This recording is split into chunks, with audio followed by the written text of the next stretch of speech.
चला तर मग 4 दिवसाच्या प्रतीक्षेनंतर आपला चौथा धडा चालू करणार आहोत। इयत्ता 8वी स्कॉलरशिप इंग्रजी या विषयाचा, जे की धड्याचं नाव आहे word formation, prefixes and suffixes.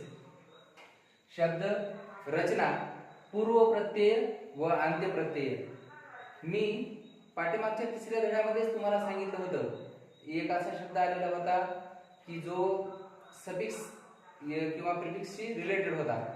आता अगोदर आपण प्रिफिक्स म्हणजे काय आणि सफिक्स म्हणजे काय तिसऱ्या धड्यात सांगितलेलं असेल तरी सुद्धा व्यवस्थितरित्या आपण बघूया। तर नेशन शब्द आहे हा, नेशन। नेशन नेशन म्हणजे काय तर राष्ट्र। नेशन म्हणजे काय राष्ट्र। पण जेव्हा नेशन या शब्दाला एल हा प्रत्यय लावाल तेव्हा या शब्दाचा अर्थ होतो राष्ट्रीय। काय होतो राष्ट्रीय। आणि ज्यावेळेस तुम्ही या नेशन नॅशनल या शब्दाला इंटर हा उपसर्ग जोडाल, म्हणजे त्याला पूर्व प्रत्यय जोडाल, पूर्व प्रत्ययालाच उपसर्ग असं म्हणतात आणि सफिक्सलाच प्रत्यय असं म्हणतात। मग इंटर शब्द जोडाल तेव्हा ह्या संपूर्ण शब्दाचा अर्थ होतो आंतरराष्ट्रीय। म्हणजेच मूळ शब्दाच्या पूर्वी आणि नंतर जर आपण काही अक्षरे जोडली तर अर्थपूर्ण शब्द तयार होत असेल तर मूळ अक्षराच्या पूर्वी जोडलेल्याला प्रिफिक्स म्हणायचं आणि मूळ अक्षराच्या नंतर जोडलेल्याला सफिक्स म्हणायचं। मग हे एल हे काय झालं तर हे झालं सफिक्स आणि INTR हे काय झालं तर हे झालं प्रिफिक्स। तर अशा रीतीनं तुम्हाला प्रिफिक्स आणि त्याचबरोबर सफिक्स ही कन्सेप्ट क्लिअर झाली तरच तुम्हाला हा चौथा धडा येईल, अन्यथा येणार नाही। त्याच्यानंतर समजा सिंक शब्द आहे, सिंक। सिंक सिंक हा काय झाला तर सिंक हा रूट झाला। ह्या सिंक या शब्दाला एबल लावलं, काय लावलं एबल, म्हणजे सिंकेबल। तर हे सिंकच्या नंतर एबल जे आहे ते काय झालं सफिक्स झालं आणि याच्या पूर्वी मूळ शब्दाच्या पूर्वी सिंकच्या पूर्वी जर अन लावलं तर हे काय झालं प्रिफिक्स झालं। म्हणजे या एवढ्या गोष्टीवरून तुम्हाला कळालं पाहिजे की प्रिफिक्स म्हणजे काय, रूट म्हणजे काय आणि सफिक्स म्हणजे काय। मूळ शब्दाला रूट म्हणतात, मूळ शब्दाच्या पूर्वी आलेल्याला पूर्व प्रत्यय किंवा प्रिफिक्स म्हणायचं, मूळ शब्दाच्या नंतर आलेल्याला प्रत्यय किंवा सफिक्स म्हणायचं। एवढी साधी संकल्पना आहे। चला तर मग आपण आज या धड्यावर नेमके परीक्षेमध्ये कसे प्रश्न विचारले जातात ते आपण पाहूया। तर पहिला प्रश्न दिलेला आहे बघा, what prefix will you add to make the opposite of the word wanted. म्हणजेच काय वॉन्टेड या शब्दाला कोणता पूर्व प्रत्यय जोडावा, म्हणजेच प्रिफिक्स जोडावं की त्याच्यामुळे याचं विरुद्धार्थी शब्द तयार होईल। तर कोणता येईल अनवॉन्टेड, म्हणून पर्याय क्रमांक 3। त्याच्यानंतर नंबर 2, आता ह्या पहिल्या ह्याच्यामध्ये जेवढे आले तेवढ्याच मी एकदा प्रिफिक्स सांगतो सगळ्याचे। पर्याय पहिला होता बघा इन। इन पासून इनव्हिजिबल, म्हणजे इन हा व्हिजिबलचं इनव्हिजिबल प्रिफिक्स लागलं जातं। इम म्हणजेच आपलं इम्पॉसिबल, जे की आपण सध्या करत आहोत। आय एम पॉसिबल, जे अशक्य आहे ते शक्य करून दाखवायचं आपल्याला। त्याच्यानंतर अन म्हणजेच अनवॉन्टेड आणि डिस, ह्या डिसचं डिसओबे, हे डिस ओबेला डिस लागतं, पॉसिबलला इम लागतं, विजिबलला इम लागतं, पण वॉन्टेडला या तिघापैकी काही लागत नाही। तर काय लागतं वॉन्टेड म्हणजे पाहिजे, अनवॉन्टेड म्हणजे पाहिजे नाहीत असं होतं. म्हणून पर्याय क्रमांक 3. त्याच्यानंतर प्रश्न क्रमांक 2 मध्ये काय विचारले त्यांनी, तर which of the following words will have the suffix ment. ment हा अंत्यप्रत्यय खालीलपैकी कोणत्या ह्याला येईल, तर पहिल्यांदा दिले डिसाइड. डिसाइडचं होतं डिसिजन, म्हणजे ION हा प्रत्यय लागला जातो. त्याच्यानंतर दुसरा दिलेला आहे एन्जॉय, तर एन्जॉयचं होतं एन्जॉयमेंट. म्हणून पर्याय क्रमांक किती आहे, 2. पण तुम्हाला सगळ्याचे काय काय लागेल ते सांगतो. त्याच्यानंतर अटेंड. अटेंडचं काय होईल, अटेंडन्स.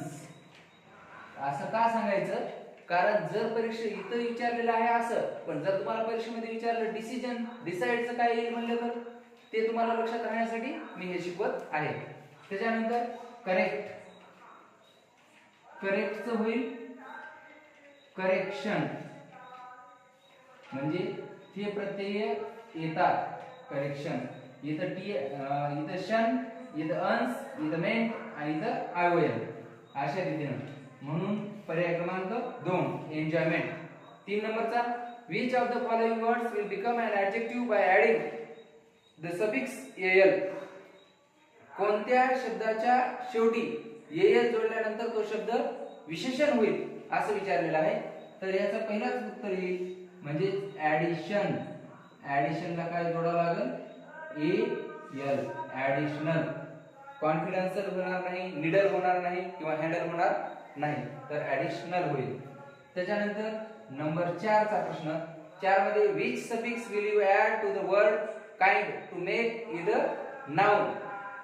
kind हा शब्द दिलेला आहे आणि kind ला कोणता प्रत्यय जोडल्यानंतर नाउन होणार आहे म्हणले.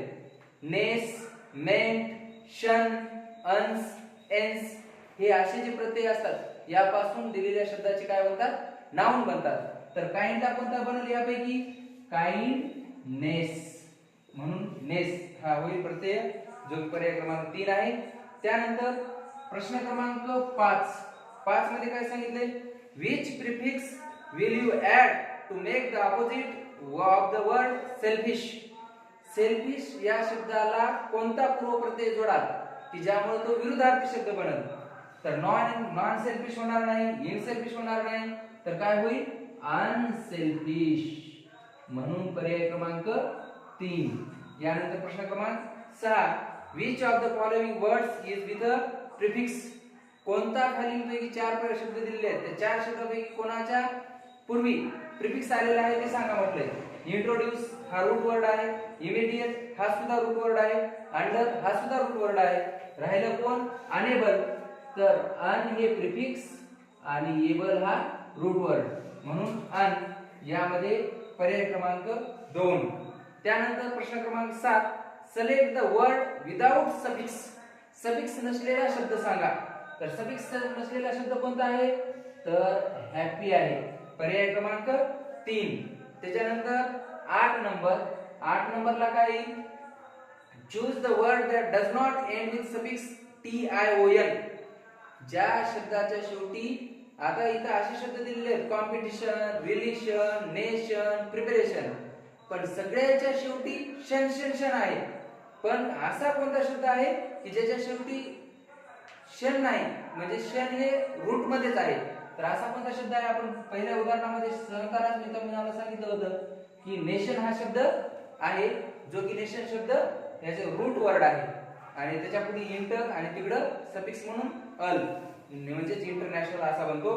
पण कॉम्पिटिशन मध्ये कॉम्पिट, रिलेशन मध्ये रिलेट, प्रिपरेशन मध्ये प्रिपेअर यांना शन लागलेला आहे.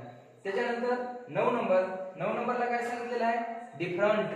डिफरंट पासून काय होईल, तर डिफरंट पासून काय होईल, डिफरन्स. काय होईल, डिफरन्स. डिफरंटचं नामाचं रूप डिफरन्स होईल, म्हणजे एन्स लागल. त्याच्यानंतर प्रश्न क्रमांक 10 मध्ये काय सांगितले त्यांनी, तर दिलेल्या शब्दसमूहामधून वेगळा शब्द निवडा. काय सांगितले, बॅड, बेटर, वर्स, वर्स. बॅड, वर्स, वर्स्ट हे विशेषणाचे 3 रूप आहेत. बॅड पहिलं, वर्स दुसरं, वर्स्ट तिसरं. तर ह्याच्यामध्ये बेटर हे कोणाचं दुसरं रूप आहे? गुडचं. म्हणून वेगळा कोणता शब्द झाला? बेटर. म्हणून हा बेटर शब्द येणार नाही. त्याच्यानंतर पर्याय क्रमांक 11 4 शब्द दिलेले आहेत. Clever, bright, kind, blind. अगोदरच आपण काइंडला नेस हा प्रत्यय जोडलेला आहे. मग काइंडनेस, क्लेवरनेस, ब्राईटनेस, ब्लाइंडनेस. म्हणून या चारही शब्दांना कोणता प्रत्यय लागेल? नेस. मग त्याच्यामुळे पर्याय क्रमांक 3. त्याच्यानंतर 12वा प्रश्न.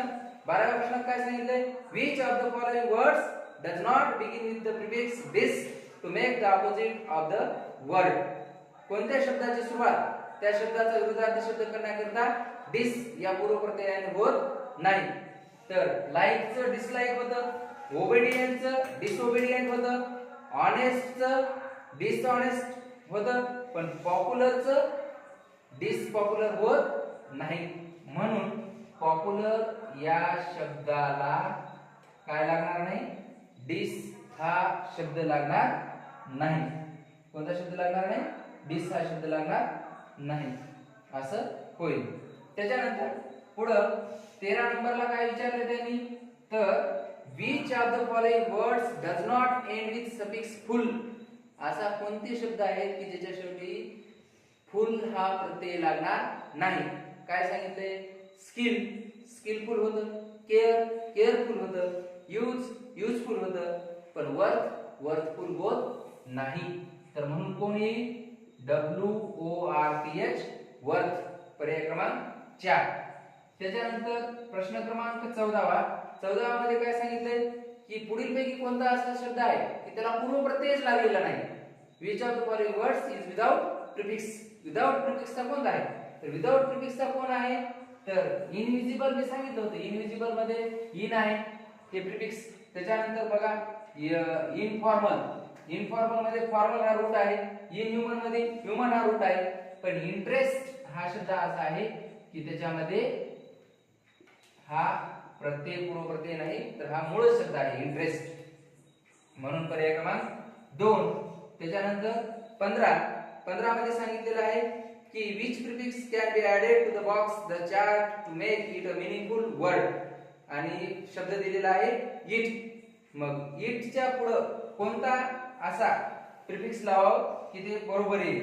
अनइट येणार नाही, डिसिट येणार नाही, ओव्हर इट येईल. आपण म्हणतो बघा जेवण ओव्हर झालं म्हणजे ओव्हर इट ओव्हर येईल. म्हणून पर्याय क्रमांक 3. त्याच्यानंतर प्रश्न क्रमांक 16 त्याच्यामध्ये काय सांगितलं? Choose 2 correct words that can be changed into antonyms using the prefix un. Prefix un वापरून विरुद्धार्थी शब्द बदलण्याकरता 2 शब्द निवडायचे आहेत. मग अन वापरायचे. अन कोणाकोणाच्या समोर येईल? तर अन ही लकीच्या एक आणि दुसरं कोणाच्या समोर येईल? तर हॅपीच्या. म्हणून हे पर्याय क्रमांक 1 आणि 4. Unlucky, unhappy. ऍक्टिव्हला इनऍक्टिव्ह येतं, पॉसिबलला इम्पॉसिबल येतं. 17 कोणता असा शब्द आहे की जो ऑड आहे? आता रिस्टार्ट मध्ये स्टार्ट रूट वर्ड आहे, री हे प्रिफिक्स आहे. रिपीट हा वेगळा शब्द आहे कारण हे रूट वर्ड आहे. रिमेक मध्ये मेक हा रूट वर्ड आहे, री हे प्रिफिक्स आहे. रिटेक मध्ये टेक हा रूट वर्ड आहे, री हे काय आहे? प्रिफिक्स आहे. त्याच्यामुळे हे येऊन जाईल. म्हणजे पर्याय क्रमांक 2 17चा. आणि 18 मध्ये सांगितलेलं आहे की choose the correct alternative, find out the word which has no suffix. असा शब्द निवडा की त्याच्यामध्ये सफिक्सच नाही. मग कोणता शब्द दिलाय? सबस्क्रिप्शन जे आपण चॅनलला सबस्क्राइब करतो. या सबस्क्राइबचं काय होतं? सबस्क्रिप्शन होतं. म्हणजे इथं प्रत्यय आहे, सफिक्स आहे. डिस्क्राइबचं डिस्क्रिप्शन असं होतं.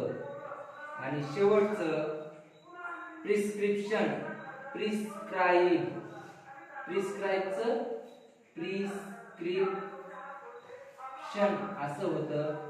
म्हणजेच कोण नाही तर मेन्शन नाही, मेन्शन. म्हणून पर्याय क्रमांक 2 हे 11चं उत्तर आहे. तर अशा रीतीनं आपण हा चौथा धडा संपवलेला आहे.